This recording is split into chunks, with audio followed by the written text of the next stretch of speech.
in that the car park as ecosystem, Nairobi is run from car parks. If you want to know how business moves, it's in, because that's where business, everyone who is productive, that's where they come and park and they go to the office. If I'm doing a transaction, that is where I come and park. I organize my documents. So people will come there and share with you a lot.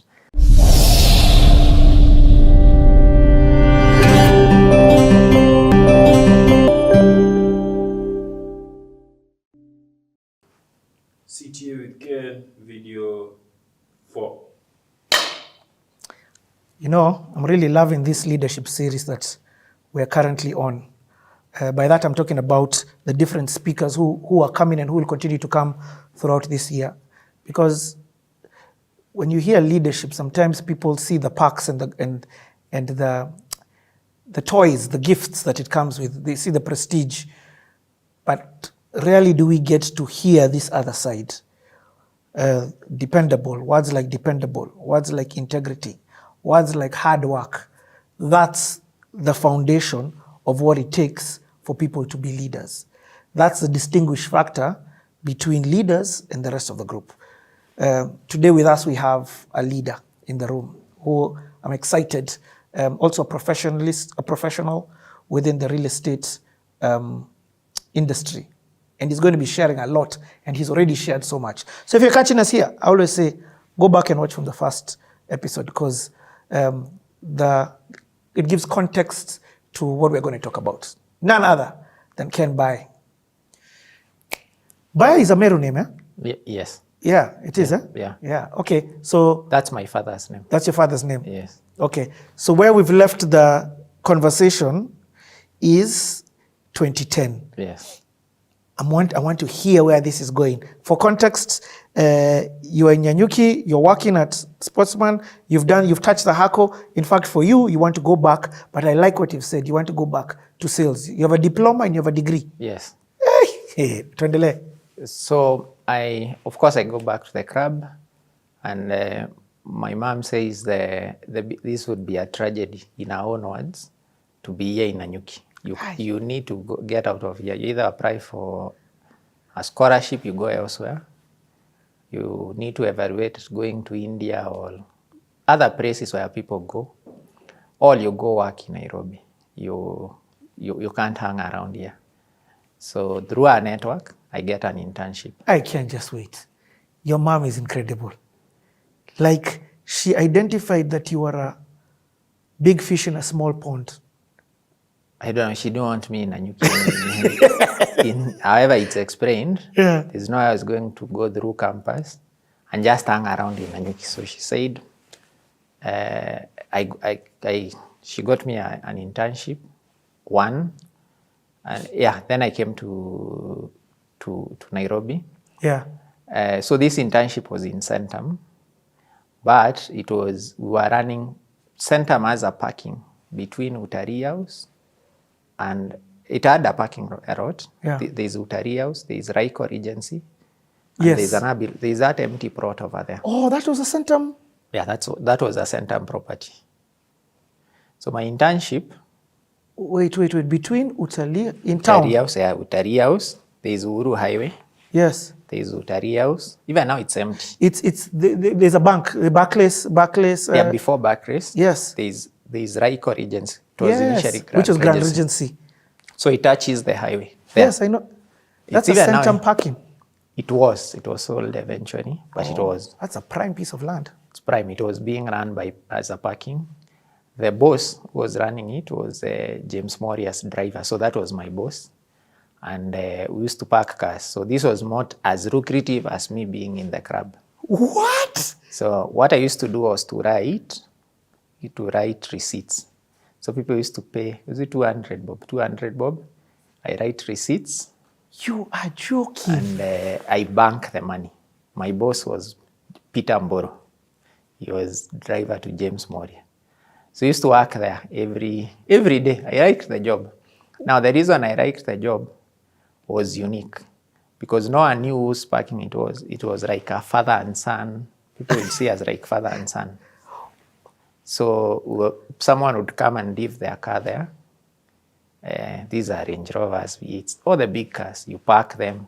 Then we figured out we use the spaces. Yes. But now double park. Triple park even. We used to park, do a man of parking, and now exceed the revenue target. I didn't know about it anyway, but I would go pick the parking card machines, the ETR machine, yes. come to the parking in the morning. Were two of us and Martin. We ran and Boro. We ran the entire operation. So I did it in 2010, part of 2011. But when I was doing it after my graduation, wait. Where do you live? I came to that in July. So I stayed in Nanyuki between April, May. Where was your house? In Nairobi. I was staying in Kasarani. In Kasarani. Actually, no, I was staying in Mirema. Where's Mirema? Mirema Drive after Roysambu. How you go to 44? Yes. I'd gotten a place there. We were staying there. Then, as we graduated, we all got a place there. Yeah. Yes. First of all, are you still friends with those people till today? Even now, they will call me when they see this interview. They will call me. They are my friends. We're friends. We're close even now. So, yeah. And one of them also comes to work with you at this parking place. I heard you say Martin. So, no, Martin was the other colleague. Who was working there? Yes, who was working there. So, wow, first and foremost, that has shocked me. Why? The story of, I've parked a car there too. I've parked my car there once or twice. Maybe I parked for you. Maybe it was you who parked for me. Yeah. And I always wondered with the system, because there's some people who pay in cash. It's now where the integration of M-Pesa has come in. I always wondered, do the owners of these guys get their money? Kumbe the owners are running it. Because there's also another parking opposite the lockots. Yeah. That's how I know about the triple parking. Yes. So you were running that system. Yeah, but the boss was Mboro. Who was James Moria's driver? And then because sometimes you have to be productive. I think boss didn't want to be driven everywhere. He thought it's more productive for that parking to generate money. Wow. And designated his driver to generate a return. He used to make a lot of money. I know that. Make a fortune. I mean, this is not when, like now the parkings are the ones at Holy Basilica in town. Yeah. Parking was scarce. Parking was a problem. So, and that's cash flow. That is cash entering. But in the context of Centum, I don't think it was anyway. It was neither here nor there. But okay, but for you, that's where your integrity now, I'm wondering, is being tested. I was already used to dealing with cash. So as we were pushing to get the daily targets up, how much more can we make? Would you get bonuses? No, there was even no bonus. It was, I think we were meant to bring every day like 25,000. We used to bring 30, 33. I didn't even know about bonuses. Okay. Me, I would go to work, go back in the evening. I thought if I work hard there, Mboro had told me, you work hard, you can find your way to Centum. So he carried on with Mboro. And he was more, even now he's my friend. And we worked with Mboro many, many years after. So we carry on. So I do July, August. Then now I'm forced to apply for masters at JKUAT. Yeah. So I apply for masters. Is it your mother who's in your ear? Of course. I apply for masters and I get admitted. Yeah. So I join the evening class at just there or after the parking, Reuters House. JKUAT used to have the classes there. Okay, I didn't know that. So I used to go there in the evening for the class. But part of the team in our class was also parking at the parking. So they're seeing you. Yeah, so I carried on. I had all the time to do the assignments. I was in a group. I was the guy who would organize the group work, make sure that the assignment is well done. So I did that for a year. No way. Yes. So then when I applied for that master's, of course there was no money, but my mom took a loan from Kenya Women Finance Trust to pay. So we paid it. Then my responsibility was to service the loan. How much do you have to send? The masters. How much did you have to work and send her to service the loan? We're paying. My contribution was 16 or 17,000.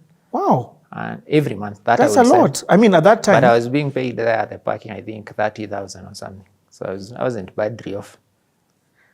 Yeah, but then 30,000, remove your rent, remove your food, Yeah. remove your transport. Yeah. So it's your net is zero.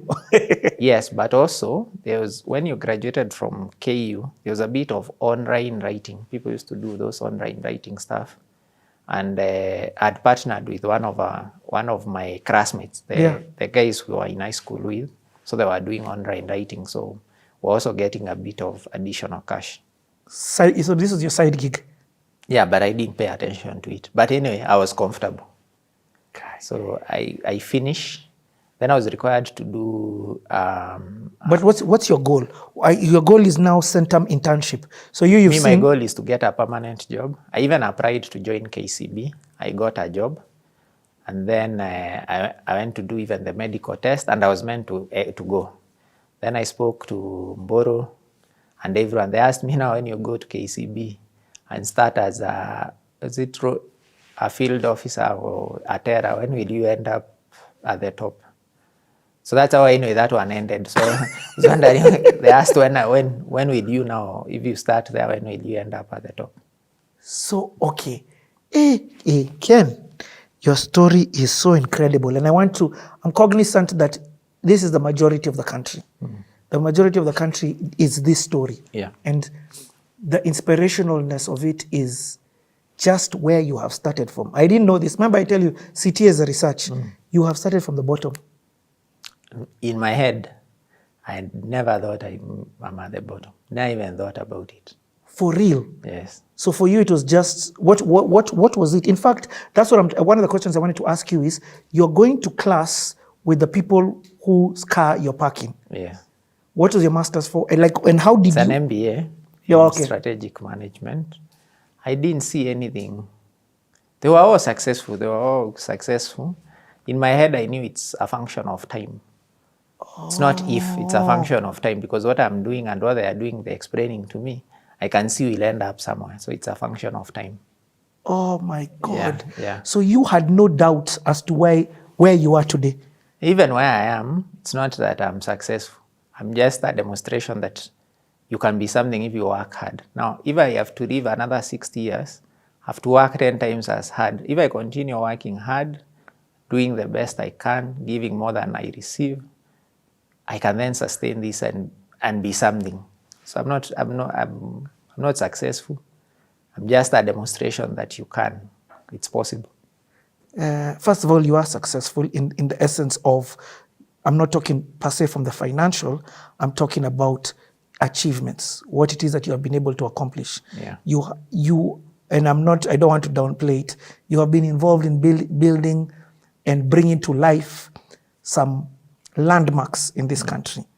You work for an organization that is a beacon on the continent and even on the globe. And for you to still be working there, there's a certain work ethic that you have. But my mind is going back to that guy who is parking cars. What's the dream? The dream is now a permanent job. So you're not looking even further. You're just looking step by step. Yeah, if you even came to when we were parking cars, it was maybe, we were dressed like this. I would have a suit, sometimes a tie, and dressed nicely. We took it like a nice job. In that, the car park has ecosystem. Nairobi is run from car parks. If you want to know how business moves, it's because that's where everyone who is productive, that's where they come and park, and they go to the office. If I'm doing a transaction, that is where I come and park. I organize my documents. So people will come there and share with you a lot. In that ecosystem, there are mechanics, and these guys own all the taxis around town. So you'd know how businesses are run. People there, the body of knowledge in that car park setup is high, because one of my friends there, Moreithi, when you look at him, he was a mechanic, but he had like 10 taxis and big businesses. When you look at him, you didn't know. And many other people who came there. And some came and trusted us, said, I'm rushing for a meeting.